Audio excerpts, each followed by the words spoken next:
Welcome back, folks. In this second part of the lesson, I'll be solving our original problem with the silver and gold.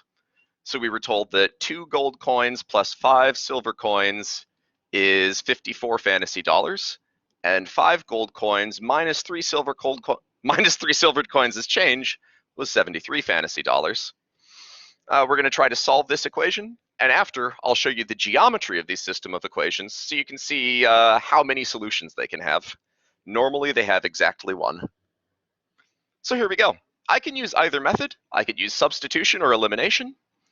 Here, I don't see an easy target for substitution. No matter which variable I solve for in which equation, any of these 4 choices, I'm going to have a fraction. Like if I solve for x in the top, it'll be 54 minus 5y all over 2 equals x. I'd like to avoid that fraction if possible, so instead, I'm going to use elimination. And I think I'll eliminate x this time. So I'm going to multiply the top row by 5 and the bottom row by 2 so that the coefficients on each of the x's, 5 times 2 and 2 times 5, they'll each have a coefficient of 10. And here's what this gets me. On the top, remember to distribute your 5. 10x plus 5 times 5 is 25y. 54 times 5, 250 plus 5 times 4, 250 plus 20 is 270. And on the bottom, distribute your 2. 2 times 5 is 10x. Those match up like we wanted. 2 times negative 3 is negative 6y. And 2 times 73 is 146. Now, in the last time I did this, I had opposite signs here. This time I have the same sign, but that's fine. Last time I added these 2 lines, this time I'll subtract them. If the top left side is worth 270 and the bottom right side is worth 146, then when I subtract the top from the bottom from the top, I should get 270 minus 146 is 124. When I subtract that left side, I should get 124. So 10x minus 10x is 0x like we wanted. Whoops, not equals. And 25y minus negative 6y, distribute our minus sign here, that gets us 31y.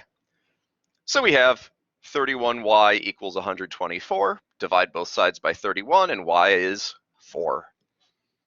Now I can plug that back into either equation. I'm going to take the first one. And that would say, instead of 2x plus 5y equals 54, I can substitute that y is equal to 4, so that means this y is 4, and this equation can also be written 2x plus 5 times 4 equals 54. Subtract 20 from both sides, you get 2x equals 34, and x is 17. Last step is to write our solution as an ordered pair. xy is 17, 4. So that's how we can use this system. Sorry, lost my train of thought there. I used, this was elimination. I used elimination to solve this system. And that's because I didn't see an easy target for substitution. I'm picking easy targets where I can. In the third part of this lesson, I'll show you how to find those easy targets. But for the remainder of this video, I want to show you the geometry of these things here that I just circled. See, there's something special about 2x plus 5y equals 54. This is the equation of a line. Now, you might not recognize it in this form. This is called general form of a line, and we didn't work with it much. I don't know if we even touched on it. But if I solve for y, I think you'll see what I mean. 5y equals 54 minus 2x, divide by 5, y equals negative 2/5 x minus 54/5. Or if we want slightly more comfortable numbers, I could also approximate and say y equals negative 0.4 x minus 10.8. Let's use that. The other equation is also a line. What was that other equation? It was 5x minus 3y equals 73. For funsies, let's go ahead and solve this for y. So I get, in the end, y equals, so we're going to take 73 divided by -3. And the x term is going to be -5/3. And let's go ahead and approximate that one too. That would say y equals about -1.6 x, and 73/3. That's about 24.3.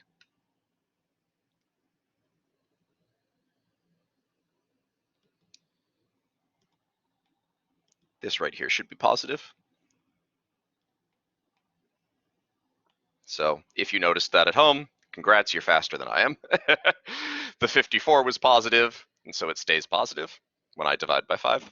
Okay, so let me graph these two lines now that we have a system of equations written here in, what's it called, slope-intercept form. So I've got a line with an intercept of 10.8 up here. Let's call these line 1 and line 2. Line 1 has an intercept of 10.8 and a slope of -4. So that's kind of a shallow decreasing slope. Maybe that line looks like this. Line 2 has a very, very low y-intercept. I'm going to have to scroll down a little bit. It's got a y-intercept of -24.3 and a slope of, oh, Nathan, a slope of positive 1.6. See, x was positive here, so on this side it's negative, but when it gets divided by -3, it goes to positive again. Well, sorry about that. So we've got a pretty steep upward slope. So this is line 1, and this is line 2. Now here's the crux of it. All of these points on line 1 are solutions of the first equation.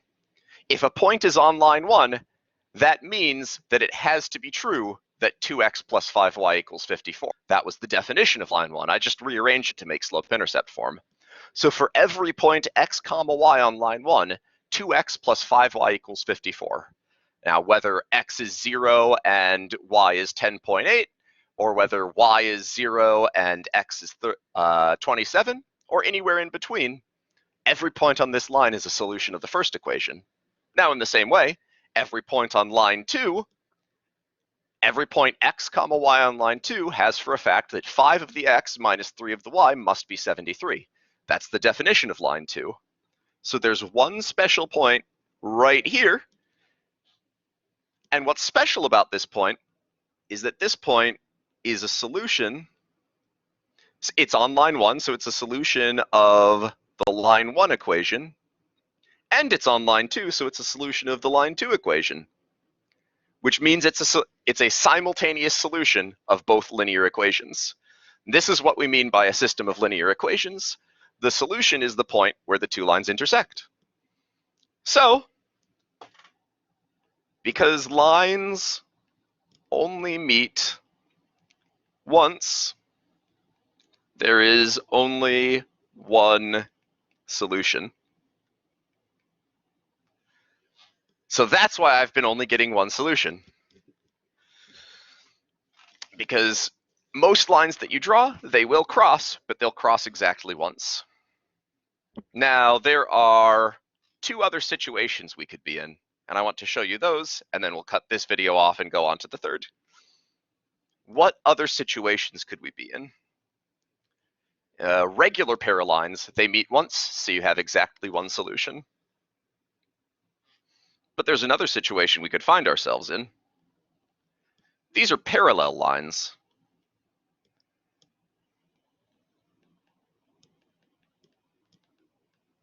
No point that's on line 1 is also on line 2. These two parallel lines never meet, so there are going to be 0 solutions. An example of two parallel lines would be the system x minus 7y equals 6. Oh, Nathan. Equals 6, I said. And 2x minus 14y equals 10. These are parallel lines. Now, you're not going to be graphing every system of equations you have, so I want to show you what happens if we try to solve these by either method so that you can learn to recognize what a bad system looks like as you're trying to solve it. So, here we go. Let's try to solve this with elimination. Elimination is the one where we multiply our lines. So I'm going to take, let's call this line 1 and line 2. I'm going to write, I want to multiply line 1 by 2 to get 2x. 7y becomes 14y, and 6 becomes 12. And now let me compare that to line 2. Line 2 says 2x minus 14y equals 10. So I've matched up my x values. And now to get rid of my x's, I'm going to subtract because I have the same sign here. So it's up to you whether you want to match them and subtract or get them opposite and then add. It's completely up to you. Now the problem is my y's also match up. So when I subtract, I get 2x minus 2x is 0x. 14y minus 14y is 0y, but 12 minus 10 equals 2. So I end up with 0 equals 2. What we've got right here is an impossible situation. If you make, the reason this happens is when I started my elimination, I made the assumption that this system could be solved. I made the assumption that there was one point, x comma y, that fit both of these equations simultaneously. If you make an assumption and follow it to its logical conclusion, and the logical conclusion is a false statement, your assumption must have been false. So there is no point. The same thing would happen if we tried to do substitution.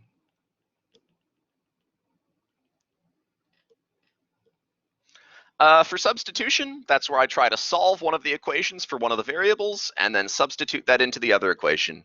Now, by far, my easiest choice is to solve for this x in the first equation because it's all by itself with no coefficient. So I'll add 7y. Now I can plug that into my other equation. It said 2x plus 14y. 2x minus 14y was 10. But I'm going to write 2, 7y plus 6 minus 14y equals 10. Because I know that x equals 7. Now I just need to simplify. 14y plus 12, distribute the 2, minus 14y equals 10. Combine like terms. As a matter of fact, these 14y's cancel each other out. Uh-oh. We get 12 equals 10, which once again, a false assumption leads to a false equation. Therefore, the original assumption, because this the thing we deduced from our assumption is false, the original assumption must have been false. So when you try to solve a system, but it turns out to have parallel lines, we're going to say there are no solutions. And what will happen to you in your algebra is you'll end up with a false equation because the assumption that there was a solution is false. So that's the parallel line case. Now, most systems are going to have exactly one solution, but they could have 0. Following is the rarest possible situation. There's one other possibility. And that's, whoa, don't know what I did there. Let's say this is one of the lines, L1, and I'm going to draw the other line in red here. Let's say that it happens to lie right over the top of the first line. So these are actually the same line. Now, every point on the first line matches a point on the second line. So every one of those points solves the system. If these are the same line, we're going to have infinitely many solutions because every point on that line is a solution and there are infinitely many points on that line. Here's a possible system. Negative x plus 2y equals 4 and x minus 2y equals negative 4. These are, in fact, two different general forms of exactly the same line. So if I try to do elimination, let me label these line 1 and line 2. As a matter of fact, the x's are already matched up. So I can do, in my elimination, I can just take line 1 and add line 2 to it. Because line 1 says negative x plus 2y equals 4. And line 2 says x minus 2y equals negative 4. Now here I've made the assumption that there's a solution, x comma y, but I haven't determined what the value of x and y are. So I'm solving this equation to find out for which values of x and y do I get a true solution. Before there was only one value of x or y, but this time see what happens is negative x plus x is 0, Negative 2y plus 2y is 0. And 4 minus 4 is 0. So I get the equation 0 equals 0, which is always true. What this is telling us is no matter what x and y are, we will get a solution. Same thing happens in substitution. I'm going to solve the second one for the for the x, because this x is already by itself. So instead of x minus 2y equals negative 4, I will write x equals 2y minus 4, added 2y to both sides. I'm going to plug that back into the first equation. So I'm going to put this in right here. And that's going to look like x is 2y minus 4, so negative parentheses 2y minus 4 plus 2y equals 4. Distribute that minus sign, negative 2y plus 4 plus 2y equals 4. The 2y's, as a matter of fact, cancel out, and we get 4 equals 4. So if you get a solution that's always true, if you get an equation that's always true, you've got identical lines. If you get an equation that's always false, then you've got parallel lines. So that's the difference. Parallel lines have no solutions. The same line has infinitely many solutions. Now, that doesn't mean that every point on the line, that every point in the plane is a solution. For example, this point is not a solution. Every point on the line is a solution.